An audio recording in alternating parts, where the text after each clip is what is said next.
اللهم صل على سيدنا محمد الفاتح لما ولق الخاتم لما سبق الناصر الحق بالحق والهادي الى صراطك المستقيم وعلى اله أعوذ بالله من الشيطان الرجيم بسم الله الرحمن الرحيم وبه نستعين اللهم اغفر لنا وارحمنا ولوالدينا ولمشايخنا ولأساتذتنا ولمصنف هذا الكتاب اللهم صل على سيدنا محمد وعلى آل سيدنا ومولانا محمد. ഇബ്നു അതാഇല്ലാഹി സിക്കന്ദരി റളിയല്ലാഹു അൻഹു അഞ്ചാമത്തെ ഹിക്മത്തായിട്ട് പറയുന്നത് ഇജ്തിഹാദുക ഫീമാ ലമിന ലക വതഖ്സീറുക ഫീമാ ത്വലബ മിൻക ദലീലുൻ അലന്തിമാസിൽ ബസീറത്തി മിൻക. വളരെ പ്രധാനപ്പെട്ട ഒരു വാക്കാണ് അദ്ദേഹം ഉദ്ധരിക്കുന്നത്.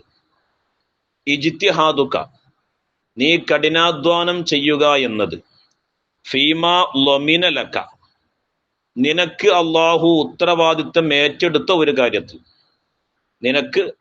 നിനക്ക് വേണ്ടി അള്ളാഹു തആല ഉത്തരവാദിത്തം ഏറ്റെടുത്ത ഒരു കാര്യത്തിൽ നീ കഠിനാധ്വാനം ചെയ്യുക എന്നുള്ളത്. അതുപോലെ തന്നെ വതഖ്സീറുക ഫീമാ ത്വലബ മിൻക, അള്ളാഹു തആല നിന്നിൽ നിന്ന് ആവശ്യപ്പെടുന്ന കാര്യങ്ങളുണ്ടല്ലോ അതിൽ നീ വീഴ്ച വരുത്തുക എന്നുള്ളത്. അള്ളാഹു തആല നമ്മളിൽ നിന്ന് ആവശ്യപ്പെടുന്ന കാര്യങ്ങളുണ്ടല്ലോ അതിന് നമ്മൾ എന്ത് ചെയ്യുക, വീഴ്ച വരുത്തുക എന്നുള്ളത് ദലീലുൻ അലന്തിമാസിൽ ബസീറത്ത് മിൻക, നിന്റെ അകങ്കാഴ്ച ഉണ്ടല്ലോ, നിന്റെ അകക്കണ്ണ്, ആ അകക്കണ്ണ് തേഞ്ഞു മാഞ്ഞു പോയിരിക്കുന്നു എന്നതിന്റെ അടയാളമാണ്. വളരെ അർത്ഥവത്തായ ഒരു പ്രയോഗമാണ് ബഹുമാനപ്പെട്ടവർ നടത്തുന്നത്. എല്ലാവരും മനസ്സിലാക്കട്ടോ. അതായത് നമ്മൾ ഏതൊരു കാര്യവും അല്ലാഹു തആല ആദ്യമേ എന്ത് ചെയ്തിട്ടുണ്ട്, ക്രോഡീകരിക്കപ്പെട്ട കാര്യങ്ങളാണ്. നമ്മളോട് അല്ലാഹു തആല നിങ്ങളെ കാര്യം ഞാൻ ഏറ്റെടുത്തോളാം എന്നും പറഞ്ഞതാണ്. ലോകത്തുള്ള സർവ്വ സംവിധാനങ്ങളെയും അല്ലാഹു തആല ഈ ലോകത്ത് ഉപയോഗിച്ചത് അല്ലാഹു തആലാക്ക് അത് ഏറ്റെടുക്കാൻ കഴിവുണ്ടായിട്ടാണ്. അല്ലെങ്കിൽ അല്ലാഹു തആല ഈ ലോകത്തിനെ സംവിധാനിക്കൂല, ഈ ലോകത്തിലെ സൃഷ്ടിജാലങ്ങളെ സംവിധാനിക്കൂല. അത് അല്ലാഹു തആലാക്ക് സ്വന്തമായിട്ട് തന്നെ കഴിവുണ്ട് എന്നതിന്റെ അടയാളമാണത്. അപ്പൊ അള്ളാഹു നമ്മളെ ഉത്തരവാദിത്തം ഏറ്റെടുത്തിട്ട് നമ്മൾ എല്ലാ കാര്യങ്ങളും ചെയ്യാന്നുള്ളത്, അതിൽ നമ്മൾ വല്ലോണം കഠിനാധ്വാനം ചെയ്യാം.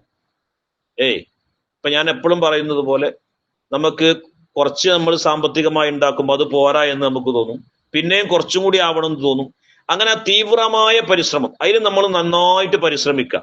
അതേപോലെ തന്നെ അള്ളാഹു നമ്മിൽ നിന്ന് ആവശ്യപ്പെടുന്ന ഒരു കാര്യമുണ്ട്. എന്താണ്? ഇബാദത്ത് എന്ന് പറയുന്നത്. പരിശുദ്ധ ഖുർആനിൽ അല്ലാഹു സുബ്ഹാനഹു വ തആല വളരെ വ്യക്തമായി തന്നെ എന്ത് പറയുന്നുണ്ട്? യാ അയ്യുഹന്നാസ് ഉഅ്ബുദു റബ്ബക്കും, അല്ലയോ ജനങ്ങളെ നിങ്ങൾ എന്ത് ചെയ്യുക, നിങ്ങളെ റബ്ബിനെ ആരാധിക്കുക. ഒരടിമയുടെ ഉത്തരവാദിത്തം എന്താണ്? മഅബൂദാകുന്ന അല്ലാഹു തആലാക്ക് ആരാധന ചെയ്യുക എന്നുള്ളതാണ്. ഇനി ഇവിടെ മനസ്സിലാക്കേണ്ട ഒരു കാര്യം, നമ്മുടെ ആരാധന കൊണ്ട് അള്ളാഹുവിന്റെ ദർജ കൂടുന്നില്ല. ഇനി നമ്മൾ ആരാധന ചെയ്തില്ലാച്ചിട്ട് അള്ളാഹുവിന്റെ ദർജ കുറയില്ല. ഈ ആരാധന എന്ന് പറഞ്ഞത് നമുക്ക് വേണ്ടിയിട്ടാണ്. കാരണം അല്ലാഹു സുബ്ഹാനഹു വ തആല പറയുന്നുണ്ട്, കുന്തു കൻസം മഖ്ഫിയ, ഞാനൊരു മറയപ്പെട്ട നിധിയായിരുന്നു. അങ്ങനെ എന്ത് ചെയ്തു? ജനങ്ങളൊക്കെ എന്നെ അറിയണമെന്നത് ഞാൻ ആഗ്രഹിച്ചു, ഞാൻ ഇഷ്ടപ്പെട്ടു. അങ്ങനെയാണ് ഞാൻ എന്ത് ചെയ്തത്? സൃഷ്ടി നടത്തിയത്. അപ്പൊ അല്ലാഹു തആലാനെ അറിയണമെന്ന് അല്ലാഹു തആല ആഗ്രഹിച്ചു. നമ്മളൊക്കെ മുഹമ്മദ് ഉവൈസാകുന്ന ഞാൻ അറിയണം, ഇതിൽപ്പെട്ട ഓരോ ആൾക്കാരും ആരറിയണം? അള്ളാഹുവിനെ മനസ്സിലാക്കണം. അതിന് വേണ്ടിയിട്ടാണ് അല്ലാഹു തആല നമ്മളെ പടച്ചത്. അപ്പൊ നമ്മൾ ചെയ്യുന്ന ഇബാദത്ത് കൊണ്ട് അള്ളാന്റെ ദർജ കൂടല്ല, നമ്മൾ അല്ലാഹു തആലാനെ അറിയാനുള്ള കോഴ്സിലേക്ക് ഇങ്ങനെ എത്തിക്കൊണ്ടിരിക്കുകയാണ്. അപ്പൊ ഇബാദത്ത് എന്ന് പറയുന്നത് നമ്മുടെ ആവശ്യമാണ്. അപ്പൊ തക്സീറുക, നീ വീഴ്ച വരുത്തുക എന്നുള്ളത് ഫീമാ ത്വലബ മിൻക, അള്ളാഹു നിന്നിൽ നിന്ന് ആവശ്യപ്പെടുന്ന കാര്യങ്ങളുണ്ടല്ലോ അതിൽ നീ വീഴ്ച വരുത്തുക എന്നുള്ളത് ദലീലുൻ അലന്തിമാസിൽ ബസീറത്തി മിൻക, നിന്റെ അകങ്കാഴ്ച ഉണ്ടല്ലോ അത് നഷ്ടപ്പെട്ടു പോയിരിക്കുന്നു എന്നതിന്റെ അടയാളമാണ്, തേഞ്ഞു മാഞ്ഞു പോയിരിക്കുന്നു എന്നതിന്റെ അടയാളമാണ്. ഇനി ഇവിടെ തന്നെ ശ്രദ്ധിക്കേണ്ടത്, ഈ ബസീറത്ത്, അകങ്കാഴ്ച എന്ന് പറയുന്നത് അള്ളാഹുവിന്റെ റസൂൽ സ്വല്ലല്ലാഹു അലൈഹി വസല്ലമ തങ്ങൾ പറഞ്ഞു, മുഅ്മിനായ മനുഷ്യന്മാർക്ക് 4 കണ്ണുണ്ട്. ഐനാനി ഫീ വജ്ഹിഹി വ ഐനാനി ഫീ ഖൽബിഹി, 2 കണ്ണ് അവന്റെ റഅ്സിലാണ്, തലയിലാണ്. 2 കണ്ണ് അവന്റെ നെഞ്ചിന്റെ താഴെയാണ്. മനസ്സിലാവുണ്ടോ? ഈ കണ്ണുണ്ടല്ലോ, ഈ കണ്ണിന് എത്താനൊരു പരിധി ഉണ്ട്. അതുകൊണ്ടാണ് നമ്മളൊക്കെ, ഞാൻ കണ്ണട വെക്കുന്ന ആളാണ്, പല ആൾക്കാരും കണ്ണട വെക്കുന്ന ആളാണ്. എന്താണ്, നമ്മൾ ആ പരിധിക്ക് ഇപ്പൊ തന്നെ കോർങ്ങേട് സംഭവിച്ചിട്ടുണ്ട്. എനിക്ക് ദൂരക്കാഴ്ച കുറവാണ്, ചിലപ്പോൾ കിതാബിക്കുന്ന ചില സമയത്ത് നോക്കിയാൽ കാണൂല. അപ്പൊ ഈ കണ്ണിന്റെ കാഴ്ചക്ക് ഒരു പരിധി ഉണ്ട്. നമ്മൾ ഇവിടുന്ന് നോക്കിയാൽ എത്തുന്നതിനൊക്കെ പരിധി ഉണ്ട്. മനസ്സിലാവുണ്ടോ? എന്നാൽ ഈ കാഴ്ചക്ക് പരിധിയില്ല. ഈ കാഴ്ചക്ക് എന്തില്ല? പരിധിയില്ല. ഈ രണ്ട് കണ്ണും തുറന്നു കഴിഞ്ഞാൽ വേണ്ടിയിട്ട് വല്ലൊരു വസ്തുവിനെ നോക്കുകിൽ വേണ്ടിയ വണ്ണം അധീനെ ആക്കുന്നവർ. ഈ രണ്ട് കണ്ണ് തുറന്നാൽ, ഈ രണ്ട് കണ്ണുകൊണ്ട് നമ്മൾ കണ്ടാല് അള്ളാഹു താല മുഖൊന്നും തരൂല. അള്ളാന്റെ ഉത്തരവാദിത്തം, അള്ളാഹു താലാന്റെ ലക്ഷ്യം എന്താണ്? ഈ രണ്ട് കണ്ണ് തുറന്നിട്ട് അവൻ ഈ ഭൂമി ലോകത്തേക്ക് നോക്കണം എന്നാണ്. അപ്പോഴാണ് ഒരു മനുഷ്യന് ജീവിതത്തിന്റെ മാധുര്യം എന്ത് ചെയ്യുള്ളൂ, മനസ്സിലാവുള്ളൂ. അപ്പൊ ഒരു ബസീറത്ത്, അകങ്കാഴ്ച എന്ന് പറയുന്നൊരു സാധനമുണ്ട്. അകങ്കാഴ്ച എന്ന് പറയുന്ന ഒരു സാധനം അത് സ്വാലിഹീങ്ങളാകുന്ന ആളുകൾക്ക് അള്ളാഹു സുബ്ഹാനഹു വ തആല കൊടുക്കുന്നതാണ്. സത്യത്തിൽ ഓല ആൾക്കാർ ഇവിടെ തന്നെ ഇക്കാരം, പക്ഷെ ഓല് കാണുന്ന കാഴ്ച വേറെ ഇക്കാരം. അള്ളാഹുവിന്റെ പ്രവാചകർ സല്ലല്ലാഹു അലൈഹി വസല്ലമ തങ്ങൾ പറഞ്ഞു, ഇന്നലില്ലാഹി ഇബാദൻ, നിശ്ചയം അള്ളാഹു താലാക്ക് ചില അടിമകളുണ്ട്. അബ്ദാനുഹും ഫിദ്ദുനിയ, അവരെ ശരീരം എവിടെയാണ്? ദുന്യാവിലാണ്. എന്നാ ഖുലൂബുഹും, അവരെ ഹൃദയങ്ങൾ തഹ്തൽ അർശി, അള്ളാഹുവിന്റെ അർശിന്റെ താഴ്ഭാഗത്താണ് അവരെ ഹൃദയങ്ങൾ ഉള്ളത്. സത്യത്തിൽ നമ്മളെ കൂടെ ഒരു തമാശ പറയുന്നുണ്ടാവും, നമ്മളെ കൂടെ ചിരിക്കുന്നുണ്ടാവും, പല വിഷയങ്ങളും സംസാരിക്കുന്നുണ്ടാവും, പക്ഷെ ഓല കൽബ് എവിടെയാണ്? അള്ളാന്റെ റസൂല് പറഞ്ഞില്ലേ, എന്റെ കണ്ണുകളെ ഉറങ്ങുള്ളൂ, എന്റെ കൽബുകൾ എന്ത് ചെയ്യൂല? ഉറങ്ങൂല. എന്റെ കണ്ണേ ഉറങ്ങുള്ളൂ, കൽബുകൾ ഉറങ്ങൂല. ഞാന് മുമ്പൊരിക്കൊരു ചരിത്രം പറഞ്ഞിട്ടുണ്ട്. ബഹുമാനപ്പെട്ട സയ്യിദന ദുന്നൂനുൽ മിസ്രി റളിയല്ലാഹു, വലിയ മഹാനാണ് ദുന്നൂനുൽ മിസ്രി റളിയല്ലാഹു. അപ്പൊ അദ്ദേഹം ഈ ഇവിടെ ശ്രദ്ധിക്കേണ്ട ഒരു കാര്യം, സ്വാലിഹീങ്ങളാകുന്ന ആളുകള് അള്ളാഹുവിന്റെ ആ മാധുര്യം കിട്ടിക്കഴിഞ്ഞാൽ പിന്നെ ഈ ലോകത്തിനെ തന്നെ മറക്കും. ഒരു കുളിക്കുന്ന കാര്യത്തിൽ ശ്രദ്ധിക്കൂല, ശരീരത്തിന്റെ പല ഭാഗങ്ങളും ശ്രദ്ധിക്കും, തലമുടിന്റെ കാര്യത്തിൽ ശ്രദ്ധിക്കൂല, നഖത്തിന്റെ കാര്യം. കാരണം അവരെ ശ്രദ്ധ മുഴുവൻ എവിടെ? അള്ളാഹുവിൽ മാത്രം കേന്ദ്രീകരിച്ചു. കണ്ട അവരാരെ പോലെക്കാരം?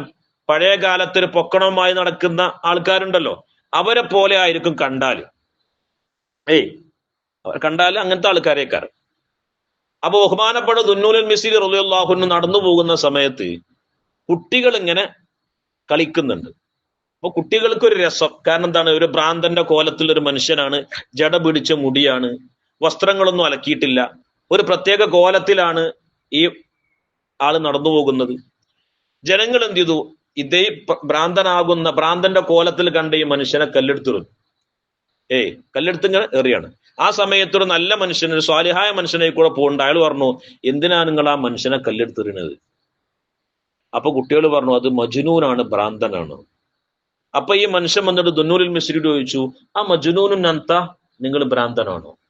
അദ്ദേഹം പറഞ്ഞു, നഅം ഫിൽ അർളി, ഭൂമിയിൽ ഞാൻ ഭ്രാന്തനാണ്, ലാ ഫിസ് സമാ, ആകാശ ലോകത്ത് ഞാൻ എന്തല്ല, ഭ്രാന്തനല്ല. പിന്നെ മൂപ്പര് പറഞ്ഞൊരു വാക്കാണ്, വളരെ ശ്ലാഘനീയമായൊരു വാക്കും പേര് പറഞ്ഞു. ഒരു സെക്കൻഡ് പോലും അള്ളാഹു എന്റെ കണ്ണിൽ നിന്ന് വേർപിരിയുക എന്നത് എനിക്ക് സഹിക്കാൻ പറ്റൂല. ഞാൻ എന്നെ ഒരു മുഅ്മിനായിട്ട് അംഗീകരിക്കൂല. ആ സമയത്ത് ഒരു സെക്കൻഡ് പോലും അള്ളാഹു അവരിന്ന് മറയുക എന്നുള്ളത് അവർക്ക് സഹിക്കാൻ പറ്റൂല. കാരണം ഈ കണ്ണ് തുറന്നാലേ എന്തുള്ളൂ, ആ കാഴ്ചയിലേക്ക് എത്തുള്ളൂ. ഇനി നമ്മളെ കൽബ്, ഹൃദയം ശുദ്ധിയാകണം. ഇവിടെ തന്നെ ശ്രദ്ധിക്കേണ്ട ഒരു കാര്യം എന്ന് പറഞ്ഞാല്, നബി സല്ലല്ലാഹു അലൈഹി വസല്ലമ തങ്ങൾ പറഞ്ഞിട്ടുണ്ട്, അലാമത്തു ഷഖാവത്തി, പരാജയത്തിന്റെ അടയാളങ്ങൾ ഹംസത്തുൻ, 5 എണ്ണമാണ്. ഇതൊന്ന് ഒഴിവാകാൻ വേണ്ടി പറയട്ടോ. പരാജയത്തിന്റെ അടയാളങ്ങൾ എത്രണ്ണാണ്? 5 എണ്ണാണ്. ഒന്ന് ഖസ്വത്തുൽ ഖൽബ്, ഹൃദയ കാഠിന്യം. നല്ല കാര്യങ്ങളൊന്നും പറയുമ്പോ അതിനൊക്കെ ഒരു നെവർ മൈൻഡ് ആകുന്ന ഒരു മനസ്സ് വരിക നമുക്ക്. അള്ളാഹുവിനെ കുറിച്ച് പറയുമ്പോഴൊന്നും നമുക്ക് എന്ത് ചെയ്യുന്നില്ല, ഒരു പ്രത്യേക ആനന്ദമൊന്നും തോന്നുന്നില്ല. റസൂലുള്ളാഹിനെ കുറിച്ച് പറയുമ്പോഴൊന്നും ഒരു ആനന്ദം തോന്നുന്നില്ല. നല്ല ഹക്കിലേക്ക് മനുഷ്യന്മാരെ കൊണ്ടുപോകുന്ന വാക്കുകളൊന്നും പറയുമ്പോൾ ഓന്റെ മനസ്സിന് ഒന്നും സംഭവിക്കണം. അത് ഹൃദയം ഒരത്തുപോയി എന്നതിന്റെ അടയാളം. ഖസ്വത്തുൽ ഖൽബ്, അതൊരു പരാജയത്തിന്റെ ലക്ഷണമാണ്. അള്ളാഹു സുബ്ഹാനഹു വ തആല നമ്മളെ കാക്കട്ടെ. ഹൃദയ കാഠിന്യം ഒരു പരാജയത്തിന്റെ അടയാളമാണ്. രണ്ടാമത്തത് ജുമൂദുൽ ഐൻ, വരണ്ട കണ്ണ്. വരണ്ട കണ്ണ് എന്താണ്? ഒരു തുള്ളി കണ്ണുനീര് പോലും അള്ളാഹു താലാക്ക് വേണ്ടി ഒഴുക്കാത്ത കണ്ണ്. അള്ളാഹു താല നമ്മളെ കാക്കട്ടെ. സ്വാലിഹീങ്ങളെ കുറിച്ചൊക്കെ ബഹുമാനപ്പെട്ട ഇമാം ബൂസൂരി റളിയല്ലാഹു അൻഹു അദ്ദേഹം കരഞ്ഞ് കരഞ്ഞ് അദ്ദേഹത്തിന്റെ കബളിലൂടെ കറുത്ത പാടുകൾ ഉണ്ടായിരുന്നു എന്ന് കിതാബിൽ കാണും. ഷാബാനത്തുൽ മിസ്രി കരഞ്ഞ് കരഞ്ഞ് കരഞ്ഞ് കബളിലൂടെ കറുത്ത എന്തുണ്ടായിരുന്നു? പാടുകൾ ഉണ്ടായിരുന്നു. ബഹുമാനപ്പെട്ട റാബിയത്തുൽ അദവിയ റളിയല്ലാഹു അൻഹ കരഞ്ഞിട്ട് കബളിലൂടെ പാടുണ്ടായിരുന്നു. സയ്യിദ് സുദ്ദീഖ് റളിയല്ലാഹു അൻഹു കരഞ്ഞിട്ട് എന്തുണ്ടായിരുന്നു? കബളിലൂടെ പാടുണ്ടായിരുന്നു. മനസ്സിലാവുണ്ടോ? ഒരു കരിഞ്ഞ മാംസത്തിന്റെ ഗന്ധം സ്വഹാബത്തിന്റെ ഇടയിൽ അടിച്ചു വീശിയപ്പോ ഹബീബായ മുഹമ്മദ് റസൂലുള്ളാഹി സ്വല്ലല്ലാഹു അലൈഹി വസല്ലമ തങ്ങൾ പറഞ്ഞു, അത് സിദ്ദീഖിന്റെ ആത്മാവ് കരിഞ്ഞിട്ട് വാസനിക്കുന്നതാണ് എന്ന് ഹബീബായ മുഹമ്മദ് റസൂലുള്ളാഹി സ്വല്ലല്ലാഹു. അപ്പൊ ഹൃദയത്തിന്റെ കണ്ണ് തുറന്നാലാണ് നമുക്ക് യാഥാർത്ഥ്യം നമുക്ക് എന്ത് ചെയ്യുള്ളൂ. അതുവരെ നമ്മൾ സത്യത്തിൽ ആരാണ്? അന്ധന്മാരാണ്. അതുവരെ നമ്മൾ എന്താണ്? അന്ധന്മാരാണ്. അല്ലാഹു തആല പരിശുദ്ധ ഖുർആൻ പറഞ്ഞില്ലേ, ഓല മുഖത്തുള്ള കണ്ണുകൾക്കല്ല അന്ധത ബാധിച്ചിരിക്കുന്നത്, ഓല നെഞ്ചിന്റെ അകത്തുള്ള ഹൃദയത്തിലെ കണ്ണുണ്ട് അല്ലെ, ആ കണ്ണുകൾക്കാണ് അന്ധത ബാധിച്ചിരിക്കുന്നത് എന്ന് പരിശുദ്ധ ഖുർആനിൽ അല്ലാഹു സുബ്ഹാനഹു വ തആല പറയുന്നുണ്ട്. അപ്പോ അള്ളാഹുവിന്റെ മഹബത്തോടുകൂടെ കരയാം, അള്ളാഹുവിനെ ഭയപ്പെട്ട് കരയാം. അത് അള്ളാഹു തആലക്ക് വലിയ ഇഷ്ടം. വരണ്ട കണ്ണ് ഒരു പരാജയത്തിന്റെ അടയാളമാണ്. അള്ളാഹിനെ കുറിച്ച് പറയുമ്പോൾ ഒരു കരച്ചിൽ വരൂല, നല്ല വിഷയങ്ങൾ പറയുമ്പോൾ ഒരു കരച്ചിൽ വരാത്തൊരു മനസ്സ്, അതൊരു പരാജയത്തിന്റെ അടയാളം. അള്ളാഹു തആല കാക്കട്ടെ. അതുപോലെ തന്നെ റഗ്ബത്തു ഫിദ്ദുനിയ, ദുനിയാവിൽ വലിയ ആഗ്രഹം. ഓന്റെ കാട്ടിക്കൂട്ടലൊക്കെ കണ്ടാല് ഓൻ ഇനിയൊരു 150 വയസ്സുവരൊക്കെ ജീവിക്കുന്നതാണ് ഓനെ കാട്ടിക്കൂട്ടൽ കണ്ടാൽ തോന്നുന്നത്. അതെന്താണ്? ദുനിയാവിനോടുള്ള ഒരു ആഗ്രഹം. അതൊരു പരാജയത്തിന്റെ അടയാളമാണ്. ഒരു പരാജയത്തിന്റെ അടയാളമാണ്. ഒരു മഹാൻ, ശ്രദ്ധിക്കണുണ്ട്, ഒരു മഹാൻ ഒരു വലിയ രാജകൊട്ടാരത്തിന്റെ അടുത്തേക്ക് എത്തി. അപ്പോ രാജകൊട്ടാരത്തിന്റെ അടുത്തേക്ക് എത്തിയ ഈ മഹാന് പാറാവുകാരോട് ചോദിച്ചു, ഈ ടെന്റ് ആരതാണ് ചോദിച്ചു.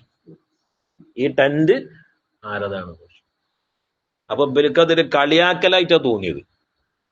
അപ്പൊ അവര് പറഞ്ഞു, നിങ്ങൾ രാജകൊട്ടാരത്തിനെ അപമാനിച്ച് ടെന്റ് എന്ന് പറഞ്ഞ് കളിയാക്കി. അങ്ങനെ ഇയാളെ പിടിച്ചിട്ട് രാജാവിന്റെ അടുത്ത് കൊണ്ടുപോയി. നമ്മളെ കൊട്ടാരത്തിനെ ഇദ്ദേഹം പരിഹസിച്ച് ടെന്റ് എന്ന് പറഞ്ഞു. അപ്പൊ ഈ മഹാൻ പറഞ്ഞു, ഞാൻ പറഞ്ഞത് സത്യമാണ്, സത്യത്തിൽ ഈ കൊട്ടാരം ആരുടേതാണെന്ന് ചോദിച്ചു. അത് എന്റേതാണ്. അതിന്റെ മുമ്പ് ആരുടേതായിരുന്നു ചോദിച്ചു. എന്റെ വാപ്പാന്റെ ഇരുന്നു പറഞ്ഞു. അതിന്റെ മുമ്പ് ആരുടേതിരുന്നു? എന്റെ വെല്ലിപ്പാന്റെ ഇരുന്നു. അപ്പൊ നിങ്ങളെ വെല്ലിപ്പ പറഞ്ഞു ഇതിൻ്റെതാണെന്ന്, മൂപ്പര് കൊണ്ടുപോയോ? കൊണ്ടുപോയില്ല. നിങ്ങളെ വാപ്പ പറഞ്ഞു ഇത് എന്റേതാണ്, മൂപ്പര് കൊണ്ടുപോയോ? കൊണ്ടുപോയില്ല. നിങ്ങളിപ്പോൾ പറയുന്നു ഇത് എന്റേതാണ്, നിങ്ങൾ കൊണ്ടുപോയി? ഞാനും കൊണ്ടുപോയില്ല. എന്നാൽ ഇതൊരു ടെന്റാണെന്ന്. എന്നതുപോലെ ദുനിയാവ് എന്ന് പറയുന്നത് ഒരു താൽക്കാലിക ജീവിതം മാത്രമാണ്. റഗ്ബത്തു ഫിദ്ദുനിയ, ദുനിയാവിനോടുള്ള ആഗ്രഹം, അതൊരു പരാജയത്തിന്റെ അടയാളാണ്. നാലാമത്തത് തൂലുൽ അമൽ, കൊതി വർദ്ധിക്കുക. ഇപ്പോഴും എന്ത് ചെയ്തിട്ടില്ല, സമ്പത്തിനോടുള്ള ആഗ്രഹം കൽബിൽ നിന്ന് പോയിട്ടില്ല. ഇനിയും ഉണ്ടാക്കണം എന്നുള്ള ചിന്തയാണ് പിന്നെയും മനസ്സിൽ വരുന്നത്.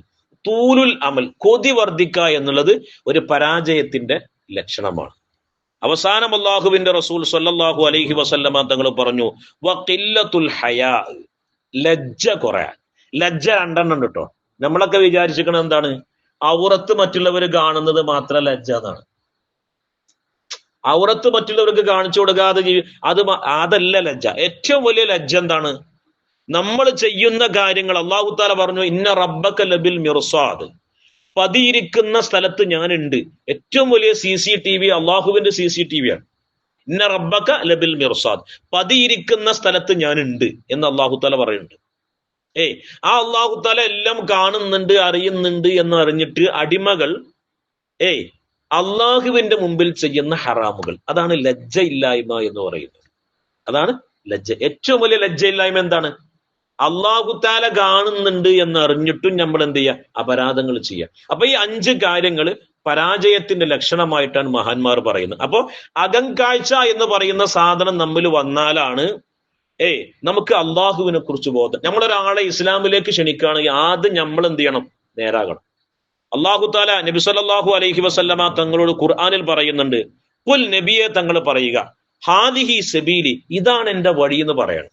എന്നിട്ട് അദുഉ, നിങ്ങൾ വിളിക്കണം, ഇലല്ലാഹി, അള്ളാഹുവിലേക്ക്, അലാ ബസീറത്തിൻ, അകങ്കാഴ്ചയുടെ മേൽ നിങ്ങൾ എന്ത് ചെയ്യണം, വിളിക്കണം. എന്നാണ് എന്താ, അകങ്കാഴ്ച ഉണ്ടെങ്കിലേ പരിശുദ്ധ ഇസ്ലാമിലേക്ക് ആള് വരുള്ളൂ. അജ്മീർ മറപട്ട് കിടക്കുന്ന ഹാജർ റളിയല്ലാഹു സുൽത്താനുൽ ഹിന്ദാണ്, ഇന്ത്യയുടെ സുൽത്താനാണ്, ഇന്ത്യന്റെ സുൽത്താൻ.